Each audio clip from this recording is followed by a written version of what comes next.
Amigos, estamos de regreso con más de Latinoamérica en vivo. Y en Venezuela, el anuncio del relanzamiento del sistema de divisas complementarias por parte del Banco Central de Venezuela pues se ha registrado el día de hoy. Es una información que vamos a abordar de inmediato desde otro enfoque.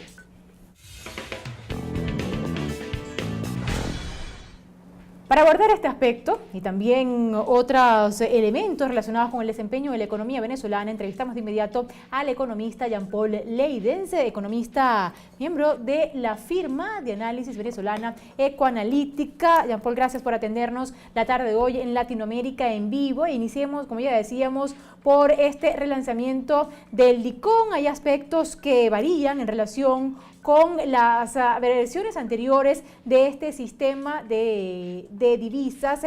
En principio, para las personas naturales se va a poder otorgar un máximo de 1.680 euros. Es un sistema que se va a alimentar con divisas del sector privado, con divisas de particulares. Desde su punto de vista, ¿esto cómo va a incidir en el mercado cambiario venezolano y en el desempeño de la economía?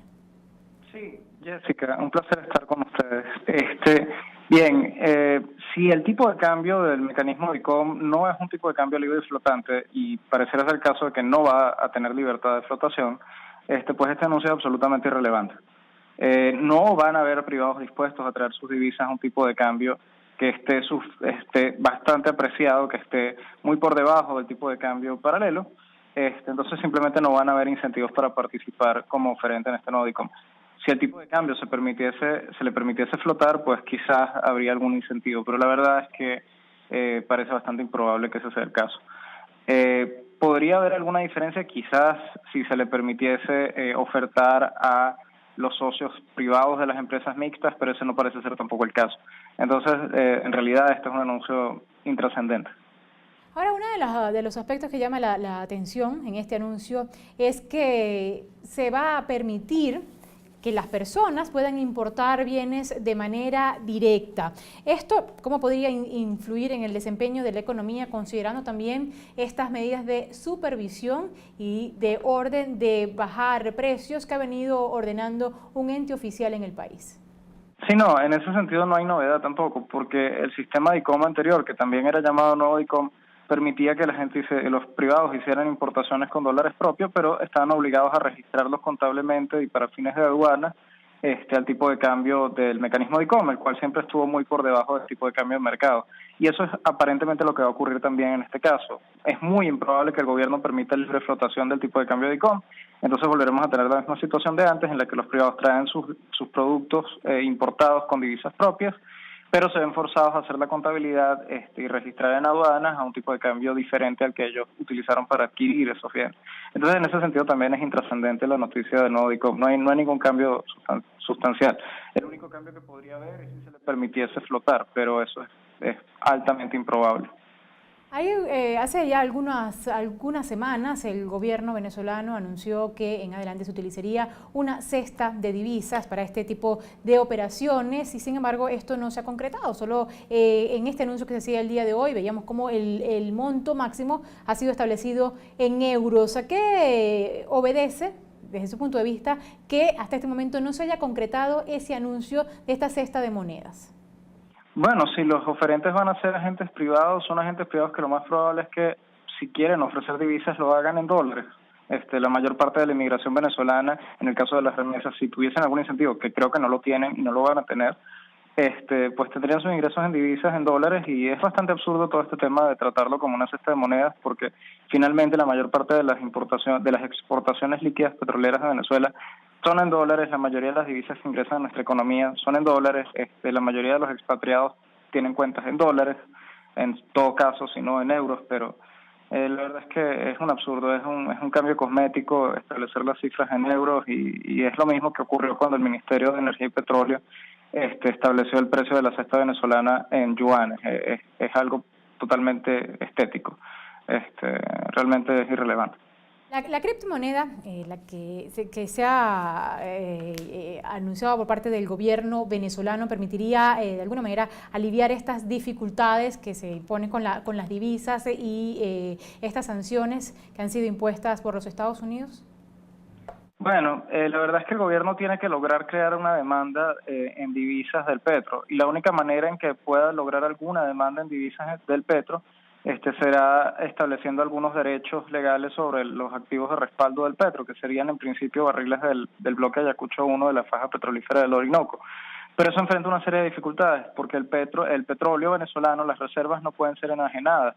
El artículo 12 de la Constitución lo prohíbe, y también lo prohíbe la ley de hidrocarburos. Entonces, por un lado, hay un inconveniente legal que quizás el gobierno está dispuesto a modificar esos artículos a través de la Asamblea Nacional Constituyente, o quizás encuentra alguna vuelta legal para tratar de convertirlos en derechos a participación en empresas mixtas a futuro en ese bloque. Pero lo cierto es que hasta que los inversionistas extranjeros no vean alguna posibilidad de exigir la propiedad de esos barriles, pues es muy improbable que estén dispuestos a comprar petros. Si acaso estuviesen dispuestos a comprar petros en divisas, lo harían a un alto descuento. La deuda de PDVSA actualmente está transándose con un descuento en torno a 80%, y PDVSA es una empresa que está produciendo petróleo, cada vez menos y cada vez con mayores dificultades, pero ciertamente produce petróleo. El bloque Ayacucho 1 de la faja petrolífera del Orinoco no está produciendo, no hay una empresa mixta allí extrayendo esos barriles. Esos son barriles bajo tierra, es decir, son barriles mucho más difíciles de monetizar. Entonces el descuento que se le podría aplicar a esos petros pues podría ser muy por encima del descuento que ya se le aplica a los bonos de PDVSA, por dar alguna aproximación. La verdad es que el gobierno no ha aclarado legalmente qué va a ser el petro.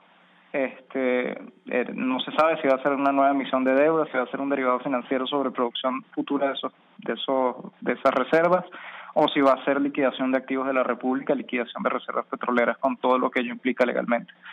Pero bueno, el gobierno quizás pueda convencer a algún inversionista ruso, catarí, o quizás indio. De hecho, el gobierno ha estado en conversaciones con el gobierno de Qatar para tratar de venderle la idea de invertir en petros.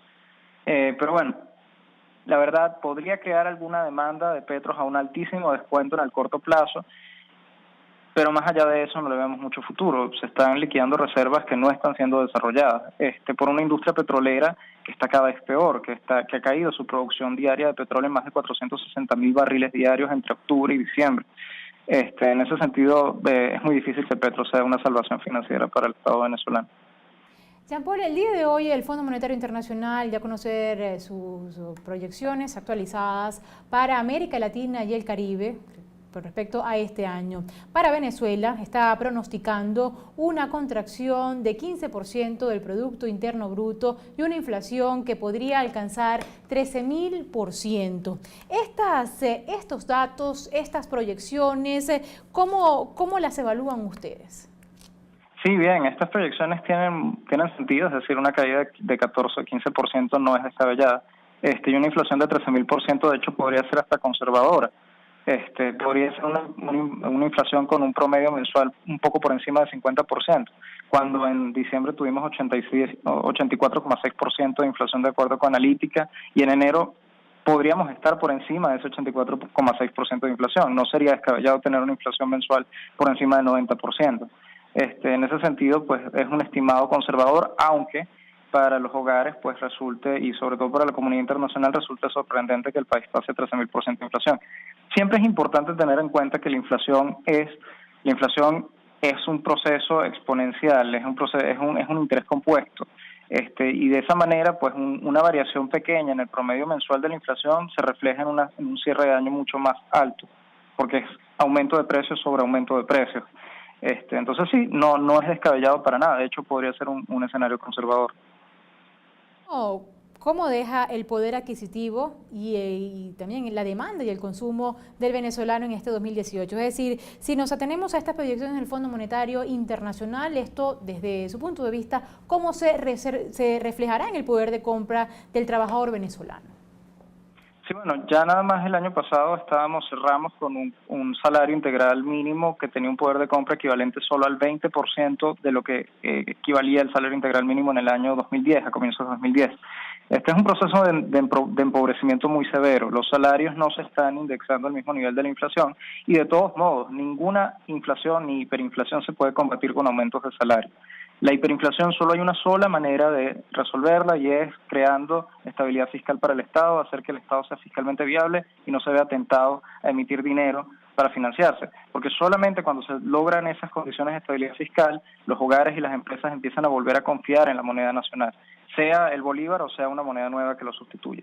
Pero mientras no se logre estabilidad fiscal, los hogares van a seguir empobreciéndose, la economía va a seguir contrayéndose y todos vamos a seguir cada vez peor. ¿En cuánto tiempo puede lograrse esta estabilidad fiscal y cuáles son los primeros pasos que hay que dar para empezar a atender este problema del comportamiento acelerado de precios en Venezuela? Sí, normalmente los procesos hiperinflacionarios, cuando se tiene la voluntad de solventarlos, se resuelven rápidamente si se empiezan a tomar las medidas. Por ejemplo, en casos como el de Argentina, la inflación pasó de ser cerca de 5.000% anual en su proceso hiperinflacionario al año siguiente tener una inflación inferior al 200% anual. Y un déficit fiscal que se contrajo severamente. Normalmente las medidas que logran esa estabilidad fiscal incluyen deshacerse de empresas públicas que son ineficientes, cerrar algunas, otras privatizarlas, reducir la nómina pública, implica levantar controles de cambio. En Venezuela es imposible darle una señal de confianza a los hogares y a las empresas si se mantiene el esquema de control cambiario vigente desde el año 2013. Hace falta migrar hacia un sistema de flotación libre con un banco central independiente. Hace falta remover las reformas, reconstruir la infraestructura institucional del Banco Central, que fue destruida a partir de la reforma de la ley del Banco Central del año 2007, que acabó con su autonomía. Hay que impedir al Banco Central otorgar financiamiento monetario a empresas públicas, hay que reducir la cantidad de empresas públicas, hay que reducir la cantidad de empleados públicos y hay que tratar de migrar hacia una economía de mercado con libertad cambiaria y con derechos de propiedad bien establecidos. De otro modo, nunca se va a frenar una hiperinflación. De hecho, en Ecoanalítica hemos hecho estudios sobre qué ha pasado incluso en aquellos países que estaban comenzando un régimen socialista cuando entraban en hiperinflación. Hubo dos casos, Hungría y Rusia, Hungría en el año 46 y Rusia en el año 21. Incluso en esas economías que tenían gobiernos comunistas y estaban iniciando un régimen socialista, se vieron forzadas por un periodo de tiempo suficiente para estabilizar la hiperinflación a migrar hacia una economía un poco más libre y un poco más pro mercado. En Rusia eso se llamó el proceso de la nueva economía política, que lo llevó a cabo Lenin.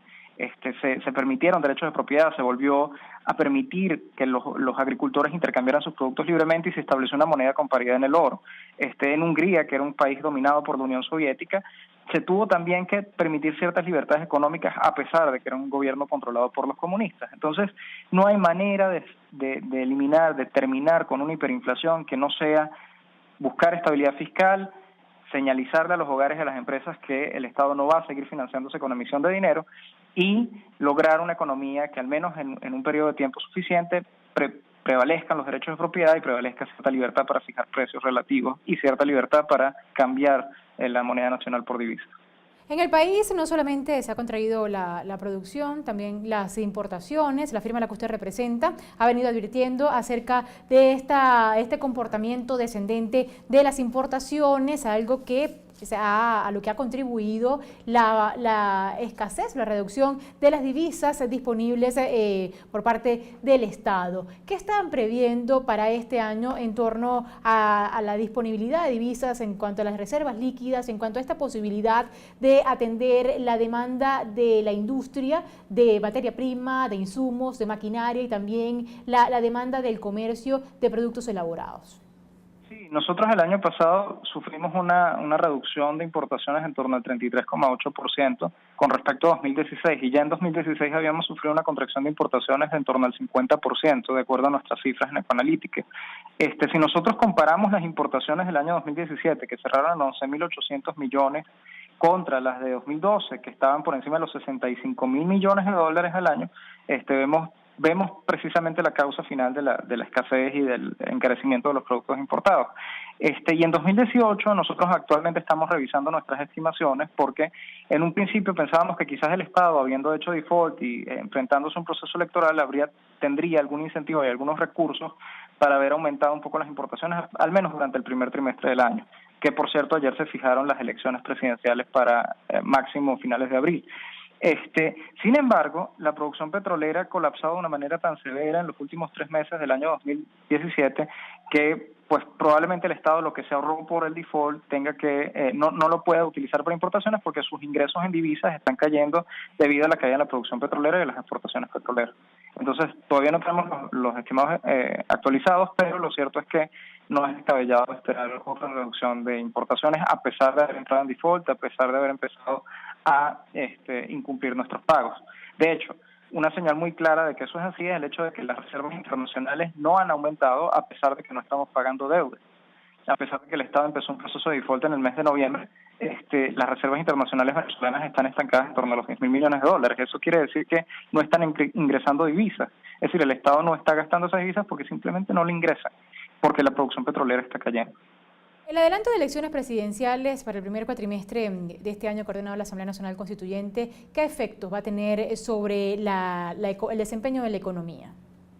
Y bueno, los efectos son múltiples. El principal es lo que estamos viendo desde que comenzó el año, es la multiplicación de bonos que son financiados por emisión de dinero de manera descontrolada. Ahora hay bonos por estar embarazada, hay bonos por ser incapacitado, hay bonos por ser anciano, eventualmente habrán bonos por toda razón imaginable, porque es la manera como el gobierno ha encontrado una forma de tratar de aumentar su popularidad frente a unas elecciones presidenciales en el primer trimestre.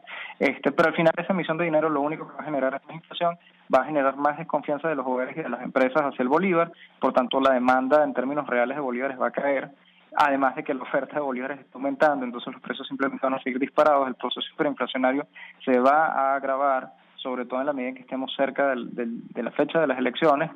Y principalmente hay también una señal de expectativas de que el gobierno está dispuesto a ir a elecciones a toda costa, está dispuesto a gastar lo que no tiene para poder ganar esas elecciones, y eso pues afecta las expectativas de los agentes y podría contraer aún más el Producto Interno Bruto, porque ¿quién va a invertir en un país en el que no hay ninguna señal de estabilidad fiscal futura ni de voluntad para cambiar nada?